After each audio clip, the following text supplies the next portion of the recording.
किसी ने क्या खूब कहा है कि रख हौसला वो मंजर भी आएगा, प्यासों के पास चलकर समंदर भी आएगा। अरे रख हौसला वो मंजर भी आएगा, प्यासों के पास चलकर समंदर भी आएगा। डर के ना घबरा ऐ मेरे दोस्त, मंजिल भी मिलेगी और मंजिल मिलने का मज़ा भी आएगा। मंजिल भी मिलेगी और मंजिल मिलने का मज़ा भी आएगा। नमस्कार दोस्तों, स्वागत है आप सभी का धांसू स्टडी पे। तो कैसे हैं आप लोग? आई होप आप लोग बहुत ही अच्छे होंगे। तो मेरे दोस्तों, आप ज़िंदगी में कभी हार मत मानिए, अपने आप पे भरोसा रखिए और यकीनन आपका जो मेहनत है, आपका जो ये परिश्रम है, आप जो मेहनत कर रहे हैं वो आपको फ्यूचर में कहीं ना कहीं अच्छे जगह पे लेके जाएगा।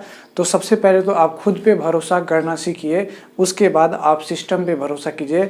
क्योंकि अगर आप अपने अंदर खुद से मजबूत नहीं है, आप खुद पे भरोसा नहीं कर सकते हैं, तो आप गैरों पे क्या भरोसा करें मेरे दोस्त। तो कभी आप हार मत मानिए। जहाँ पे हैं आप, जो चीज़ कर रहे हैं, पढ़ाई कर रहे हैं या फिर कुछ और भी कर रहे हैं, तो आप खुद पे भरोसा रखिए। क्योंकि बिलीव इन योर सेल्फ, ठीक है। आप अपने में भरोसा रखना काफ़ी ये कठिन हो जाता है। बहुत लोग कहते हैं कि नहीं यार, ये हमसे नहीं होने वाला है। तो मेरे दोस्त, आप खुद पे भरोसा रखिए, आपसे बहुत कुछ होगा। आप वो चीज़ कर सकते हैं जो आप सोच नहीं सकते हैं। हाँ जी, तो सोच जो सकते हैं वो तो आप गर्दा उड़ा दीजिएगा। हाँ जी, आपके अंदर वो पोटेंशियल है जो किसी के अंदर नहीं है। तो हर एक में किसी न कोई एक यूनिक पोटेंशियल होता है, यूनिक पावर होता है, और हर एक बंदा अपने आप में बेमिसाल होता है। तो देखिए मेरे दोस्त, मैंने एक सेशन अपलोड करके डाला हुआ है जिसका लिंक आपको डिस्क्रिप्शन में मिल जाएगा। तो ये हमारा क्लास सेकंड रहेगा डाइस का। और डाइस का मैंने डाइस के बारे में बताया था। उसके बाद डाइस कितने तरीके के होते हैं वो मैंने बताया था। उसके बाद उसमें 5 टाइप्स के क्वेश्चंस आते हैं, जिसमें हमने पहला टाइप का क्वेश्चन करवा रखा है जो आपको फर्स्ट क्लास में मिल जाएगा। तो अगर आप नहीं देखे हैं तो प्लीज़ आप वहां जाके देख लीजिए। ये हमारा सेकंड क्लास रहेगा और यहाँ पे हम आज के सेशन में टाइप 2 का क्वेश्चंस करेंगे। जो टाइप 2 में, टाइप 1 में मैंने बताया था कि जब एक डाइस दिया रहे, ठीक है, एक डाइस दिया रहे तो उससे रिलेटेड जो भी क्वेश्चंस आता है उसको कैसे डील करते हैं।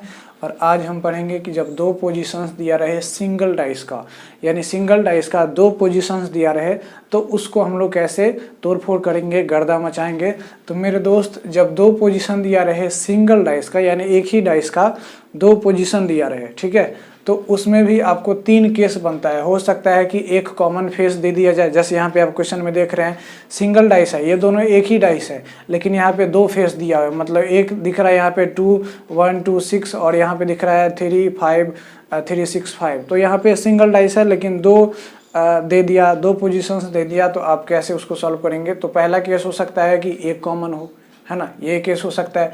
दूसरा हो सकता है 2 कॉमन फेस हो। तीसरा हो सकता है नो कॉमन फेस हो। तो मेरे दोस्त, आज के सेशन में इस सेशन में हम जब एक कॉमन फेस रहेगा उस पे क्वेश्चंस कैसे बनाएंगे उस चीज़ को हम डील करते हैं। तो मेरे दोस्त, हम सीधा क्वेश्चंस पे आते हैं, क्योंकि मैंने इसमें कंसेप्ट क्या बताना है, क्वेश्चंस के थ्रू ही कंसेप्ट बनेंगे। तो मेरे दोस्त, यहाँ पे सबसे पहला क्वेश्चन अगर आप देख रहे होंगे, यहाँ पे 2 सरफेस दिया है, मतलब 2 सरफेस नहीं, यहाँ पे एक सिंगल डाइस का 2 पोजीशन दिया हुआ है। एक पोजीशन में दिख रहा है कौन कौन सा फेस, तो 1 2 3 दिख रहा है, और दूसरे डाइस में दिख रहा है हमको 3 4 और 6 दिख रहा है। तो इसमें आप देख रहे हैं कि यहाँ पे एक पोजीशन कॉमन है, और वो कौन सा पोजीशन है, इसमें 3 कॉमन है। 3 कॉमन है, तो मेरे दोस्त यहाँ 3 है और इस डाइस में यहाँ भी 3 है, यानी एक फेस कॉमन है। हम सिंगल फेस वाला का आज करेंगे, तो एक फेस कॉमन है। तो मेरे दोस्त, जो फेस कॉमन रहेगा उसको हम ऊपर नीचे लिख लेंगे। तो हम क्या लिखेंगे, 3 यहाँ भी लिख लेंगे, 3 यहाँ भी लिख लेंगे। अब देखिए, अब हम क्या करेंगे, तो जहाँ से कॉमन है, जो सरफेस कॉमन है, वहाँ से दोनों में क्लॉकवाइज चलिए। इसमें भी क्लॉकवाइज चलिए और इसमें भी क्लॉकवाइज चलिए। क्लॉकवाइज मतलब घड़ी के दिशा में। तो मेरे दोस्तों, यहाँ पे 3 कॉमन है, तो 3 के बाद क्या आ रहा है, तो 1 आ रहा है। 1 के बाद क्या आ रहा है, 2 आ रहा है। इसमें 3 है, तो 3 के बाद क्या है, 4 है, और 4 के बाद क्या है, 6 है। मेरे दोस्त, ये 2 के नीचे जो 6 आया वो उसका अपोजिट सरफेस हो जाता है। 1 के नीचे जो 4 आया वो उसका अपोजिट सरफेस हो जाता है। अब आप कहेंगे ये कॉमन वाला का अपोजिट सरफेस क्या है? तो मेरे दोस्त, कॉमन वाले का जो अपोजिट सरफेस वही होगा जो इस समय नहीं आया है। तो मेरे दोस्त, आपको दिख रहा होगा कि इसमें 5 नहीं आया है, तो ये 3 का अपोजिट 5 हो जाएगा, या फिर 5 का अपोजिट 3 हो जाएगा। समझे? अब इसमें पूछा जा रहा है आपसे कि 2 का अपोजिट क्या है, तो मेरे दोस्त 2 का अपोजिट क्या हो जाएगा, 6 हो जाएगा, यानी 2 का अपोजिट 6, और यही हमारा क्या हो जाएगा, करेक्ट आंसर। तो इस टाइप का क्वेश्चन अगर आता है सिंगल फेस वाला, सिंगल फेस कॉमन वाला, तो आप आसानी से देख लेंगे। जैसे क्वेश्चन नंबर 2 में देखिए, यहाँ पे है 1 2 6, यहाँ पे है 3 6 5। इसमें आपको अगर कॉमन दिख रहा होगा तो ये 6 है और यहाँ पे 6 है। मेरे दोस्त हम क्या करेंगे, 6 यहाँ लिखेंगे, 6 यहाँ लिखेंगे, क्लॉकवाइज चलेंगे। तो 6 के बाद 1 और 2 आ जा रहा है, तो 1 यहाँ लिखेंगे, 2 यहाँ लिखेंगे। यहाँ 6 है, 5 और 3 आ जा रहा है, क्लॉकवाइज चलेंगे तो यहाँ पे 5 लिखेंगे और यहाँ पे 3 लिखेंगे। थोड़ा सटा के लिखेंगे, यहाँ पे 5 और यहाँ पे 3। तो मेरे दोस्त 2 के नीचे आया 3, 2 के नीचे 3, 1 के नीचे क्या आया, 5 आया। अब कहेंगे 6 के नीचे क्या आएगा, तो 6 के नीचे मेरे दोस्त कौन सा नंबर बचा, 4। तो 6 के नीचे क्या हो जाएगा, 4। मेरे दोस्त आपसे पूछा जा रहा है कि 6 के नीचे क्या है, तो 6 के नीचे मेरे दोस्त क्या है, 4 है। एग्जैक्ट आंसर यहाँ पे निकल चुका है, 6 के नीचे 4 है, और ये 4 हमारा बी नंबर ऑप्शन दिख रहा है, तो यही हमारा करेक्ट आंसर हो जाएगा। तो आई होप ये दोनों क्वेश्चन समझ गए होंगे। तो चलिए अब आते हैं तीसरा क्वेश्चन पे। तो देखिए क्वेश्चन नंबर 3 यहाँ पे है। देखिए यहाँ पे हमने बताया था कि डाइस पे कोई ज़रूरी नहीं है कि आपको 1 2 3 ही दिया रहे, यानी 1 से लेकर 6 तक ही दिया रहे। उस पर अल्फ़ाबेट्स भी दिया हो सकता है, ए से लेके एफ तक, और उस पर बहुत सारे सिम्बल्स भी हो सकता है, जो अब आगे हम क्वेश्चंस करेंगे।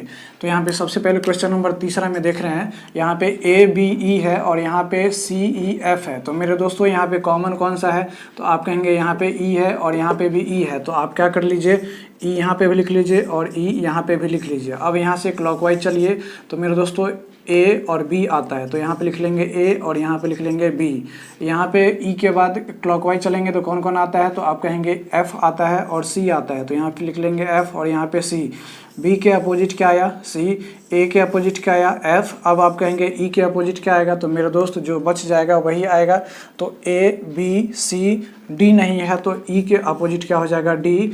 आपसे पूछा जा रहा है कि बी के अपोजिट क्या होगा, तो बी के अपोजिट क्या आया गया यहाँ पे, सी। तो सी हमारा ए नंबर में दिया हुआ है, यही हमारा करेक्ट आंसर हो जाएगा। इतना समझे कि नहीं समझे। तो अपोजिट सरफेस को लिखना है, उसके बाद क्लॉकवाइज चलना है, क्लॉकवाइज चलने के बाद यहाँ पे लिख लेंगे, उसके बाद जो ऊपर नीचे आता है वो एक दूसरे के अपोजिट हो जाता है। इतना आपको समझने में कोई दिक्कत नहीं हुआ होगा।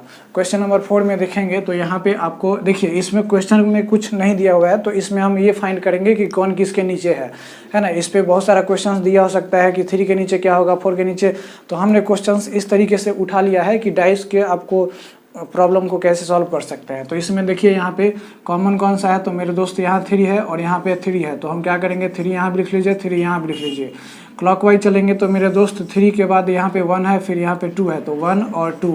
यहाँ से 3 के बाद क्लॉकवाइज तो यहाँ पे 4 और 6 है, तो यहाँ पे 4 और यहाँ पे 6। अब मेरे दोस्त यहाँ पे बताइए 2 के अपोजिट क्या आ गया, 6 आ गया। 2 के अपोजिट 6, 1 के अपोजिट कौन, 4। अब आप कहेंगे 3 के अपोजिट क्या हो जाएगा, तो जो इसमें नहीं आया वही हो जाएगा। तो इसमें कौन सा नहीं आया है, 5 नहीं आया, तो 5 जो है वो 3 के अपोजिट हो जाएगा। अब इससे रिलेटेड क्वेश्चन हो सकता है कि बताओ 5 के नीचे क्या होगा, 5 के अपोजिट क्या होगा, तो 3 हो जाएगा। 1 के अपोजिट 4 हो जाएगा और 2 के अपोजिट 6 हो जाएगा। इसी तरीके से क्वेश्चंस बनाया होगा, इसमें भी आप बता दीजिए। इसमें अगर हम देखें तो यहाँ पे 1 2 3 है, 3 5 6 है। कॉमन कौन सा है मेरे दोस्तों, यहाँ पे 3 3 कॉमन है, तो हम क्या कर लेंगे, 3 लिख लेंगे, यहाँ भी 3 लिख लेंगे। इसमें अब क्या चलिए क्लॉकवाइज, तो 3 के बाद क्या है, 1 और 2 है, तो यहाँ पे लिख लेंगे 1, यहाँ पे लिख लेंगे 2। इसमें 3 के बाद क्लॉकवाइज चलेंगे तो 5 और 6 आता है, तो यहाँ पे लिख लेते हैं 5 और यहाँ पे लिख लेते हैं 6। अब बताइए 2 के नीचे क्या है, 6 है, तो 2 का अपोजिट क्या हो जाएगा, 6 हो जाएगा। 1 के नीचे क्या है, तो 1 का अपोजिट क्या हो जाएगा, 5 हो जाएगा। अब बताइए 3 के अपोजिट क्या होगा, तो मेरे दोस्त जो इसमें नहीं आया वही हो जाएगा। तो यहाँ पे 4 नहीं आया, तो 3 के अपोजिट क्या हो जाएगा, 4। अब इससे रिलेटेड क्वेश्चंस आपका दिया हो सकता है कि बताओ 1 के नीचे क्या होगा, तो 5, 2 के नीचे क्या होगा, तो 6, 3 के नीचे क्या होगा, तो 4, 4 के नीचे क्या होगा, तो 3 होगा। तो इस तरीके से क्वेश्चंस को हम डील करते हैं। तो चलिए बातें हैं नेक्स्ट क्वेश्चन पे। तो मेरे दोस्तों नेक्स्ट क्वेश्चन जो है वहाँ पे क्वेश्चन नंबर 6 दिख रहा है। देखिए इसमें आपको क्वेश्चन का पैटर्न चेंज है, ये पहला पोजीशन है, ये दूसरा पोजीशन है। अब यहाँ पे क्वेश्चन नंबर तीसरा पोजीशन में क्वेश्चन मार्क लगा हुआ है, तो इसमें आपसे पूछा जाएगा कि तीसरा पोजीशन पे क्या पॉसिबिलिटी हो सकता है इस चारों डाइस में से, उसको आपको फाइंड करना है। तो दोनों टाइप जो है वो सेम है, आपको यहाँ पे फाइंड करनी है। तो मेरे दोस्तों सबसे पहले हम इस दोनों को कंपेयर करेंगे। तो यहाँ पे ABC है, यहाँ पे FAD है, तो A और A यहाँ पे कॉमन है, यहाँ पे भी A है, यहाँ पे भी A है। तो मेरे दोस्तों हम क्या कर लेंगे, इसको हम लिख लेते हैं ऊपर नीचे, ठीक है। तो यहाँ पे भी A है, यहाँ पे भी A है। अब हम क्या करेंगे, क्लॉकवाइज चलेंगे। तो क्लॉकवाइज चलेंगे तो B और उसके बाद C आता है, तो यहाँ पे हम क्या लिख लेंगे, B और यहाँ पे लिख लेंगे C। अब यहाँ पे देख रहे हैं तो यहाँ पे क्या कॉमन था, तो मेरे दोस्तों A कॉमन था। तो मेरे दोस्त बताइए, यहाँ से क्लॉकवाइज चलेंगे तो D आता है, फिर F आता है, तो यहाँ पे लिखेंगे D और यहाँ पे लिखेंगे क्या, F। अब आप कहेंगे A के नीचे क्या आएगा, तो मेरे दोस्तों यहाँ पे C के नीचे तो F आ गया, B के नीचे D आ गया। अब A के नीचे क्या आएगा, तो मेरे दोस्तों A के नीचे जो है वो इसमें से जो नहीं आया है वही आएगा। जैसे A यहाँ पे कौन सा नहीं आया, E नहीं आया है, तो A के नीचे क्या हो जाएगा, E हो जाएगा। A के नीचे क्या हो जाएगा, E हो जाएगा। अब देखिए इसमें से कौन सा ऐसा पोजीशन है जो हो सकता है। तो सबसे पहले ECB, देखिए ECB क्या हो सकता है, क्या ECB हो सकता है। तो आप कहेंगे हाँ बिल्कुल हो सकता है, क्यों नहीं हो सकता है ECB। तो मेरे दोस्त ECB हो सकता है, लेकिन हम देखते हैं इस समय क्या गड़बड़ी है। देखिए ECB इसलिए हो सकता है क्योंकि ये C के यहाँ पे सरफेस जो दिख रहा है EBC वो कभी भी एक दूसरे के अपोजिट नहीं होगा। मतलब B के अपोजिट C नहीं होगा, या फिर C के अपोजिट E नहीं होगा, या फिर B के अपोजिट E नहीं होगा। तो ये तीनों अलग अलग है, इसलिए यहाँ पे ये A नंबर ऑप्शन हो सकता है। अच्छा B चेक कर लेते हैं, AEB है, यहाँ पे है A, यहाँ पे है E। अब देखिए A अपोजिट है E के, या फिर E अपोजिट है A के, तो बताइए ये दोनों सरफेस कभी भी एक साथ दिखेगा क्या। तो यहाँ पे AE एक साथ दिख रहा है, इसलिए B वाला नहीं होगा। C देख लेते हैं, चेक कर लेते हैं, BCD है, BCD। अच्छा देखिए B यहाँ है, सॉरी B यहाँ है, C यहाँ है और D यहाँ है। B के अपोजिट D है, तो क्या B और D एक साथ दिख सकता है क्या कभी B और D एक साथ दिख सकता है, नहीं दिख सकता है। इसलिए ये हमारा ऑप्शन क्या है, गलत है। अच्छा इस ऑप्शन को चेक कर लेते हैं, CEF है, C कहाँ है, C यहाँ है, E यहाँ है। चलिए यहाँ तक तो सही है, लेकिन F भी है, जबकि यहाँ पे C के अपोजिट F है। तो क्या एक दूसरे के अपोजिट वाला सरफेस कभी एक साथ दिख सकता है क्या। अगर C दिखेगा तो E नहीं दिखेगा, सॉरी C दिखेगा तो F नहीं दिखेगा, F दिखेगा तो C नहीं दिखेगा। इसलिए ये हमारा ऑप्शन क्या हो जाएगा, गलत हो जाएगा। हालांकि हमारा आंसर यही आ गया था, तो ये हमारा क्या हो जाएगा, करेक्ट हो जाएगा। समझे कि नहीं समझे। तो यहाँ पे एक चीज़ आप गौर कीजिएगा, यहाँ पे आपको सीखने को मिलेगा कि कोई भी अपोजिट सरफेस, जैसे C के अपोजिट F है, तो कभी भी जब डाइस का पोजीशन दिया जाए तो C का अपोजिट F नहीं हो सकता है, ठीक है। कभी भी C के साथ F नहीं हो सकता है, B के साथ D नहीं हो सकता है, और A के साथ E नहीं हो सकता है। क्यों, क्योंकि वो एक दूसरे के बगल में कैसे होगा, वो तो अपोजिट है ना। चलो इसमें देख लीजिए, आप इसमें बताइए, इसको जरा हम मिटा दें। तो देखिए इसका कैसे होगा, सो आप बताइएगा। चलिए यहाँ पे आपको दिया हुआ है, इसमें भी पूछा जा रहा है कि थर्ड पोजीशन पे इस चारों में से क्या हो सकता है, ये बताना है आपको। यहाँ पे दिख रहा है कॉमन क्या, यहाँ पे 2 है, यहाँ पे 2 है, तो हम क्या करते हैं, यहाँ पे 2 लिखते हैं, यहाँ पे भी 2 लिखते हैं। अब देखिए क्लॉकवाइज चलेंगे तो यहाँ 3 और 1 है, तो यहाँ पे 3 लिख लेते हैं, यहाँ पे 1 लिख लेते हैं, ठीक है। अब यहाँ पे देखिए क्लॉकवाइज चलेंगे तो यहाँ पे 6 और यहाँ पे 4 आ जाता है, तो यहाँ पे लिख लेंगे 6, यहाँ पे लिख लेंगे 4। 1 के नीचे क्या आया, तो 4 आया। 2 के नीचे क्या आया, तो 6 आया। और फिर बताइए मेरे दोस्त, यहाँ पे 3 के नीचे 6 आया, फिर 2 के नीचे क्या होगा, तो मेरे दोस्त क्या यहाँ पे बच गया, 5 बच गया। तो 2 के नीचे क्या आ जाएगा, 5, ठीक है। अब ऑप्शन एलिमिनेट कीजिए, देखिए 2 3 5, 2 3, अच्छा 2 3 एक साथ हो सकता है, लेकिन 5 क्या होगा क्या, क्यों, क्योंकि 5 के नीचे क्या है, 2 के नीचे क्या है, 5 है।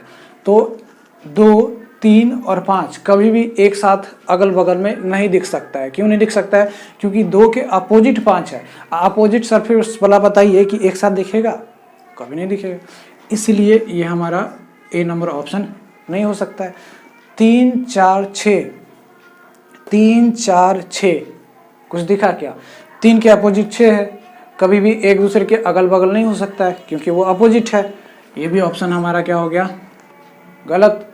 अच्छा देखिए यहाँ पे सी नंबर ऑप्शन में 1 4 5, 1 4 क्या ऑप्शन दिया हुआ है, ये भी नहीं हो सकता है। क्यों नहीं हो सकता है? क्योंकि एक के अपोजिट 4 है, तो ये 1 और 4 कभी भी एक साथ नहीं दिख सकता है, मतलब एक दूसरे के बगल में नहीं दिख सकता है क्योंकि वो अपोजिट है।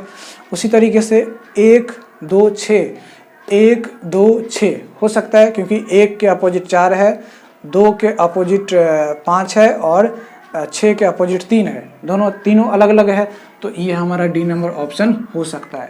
तो what is the correct answer? Correct answer D होगा। मेरे दोस्तों, हमने ये बताया इस सेशन में हमने ये आपको बताया कि जब दो डाइस का मतलब एक ही डाइस का 2 पोजीशंस दिया हो और उस 2 पोजीशन में से कोई एक सरफेस कॉमन हो, तो उस तरीके के क्वेश्चंस को हम कैसे डील करते हैं, अब हम अगले क्लास में डील आपसे करेंगे कि जब एक सिंगल डाइस का 2 पोजीशन दिया हो और 2 पोजीशन में कोई 2 सरफेस अगर कॉमन हो तो उससे रिलेटेड हम लोग क्वेश्चन को सॉल्व कैसे करेंगे। तो यहाँ तक आज हम लास्ट करते हैं। आई होप आपको ये वीडियो अच्छा लगा होगा। अगर वीडियो अच्छा लगा तो चैनल को सब्सक्राइब, वीडियो को लाइक और शेयर जरूर कीजिए। धन्यवाद।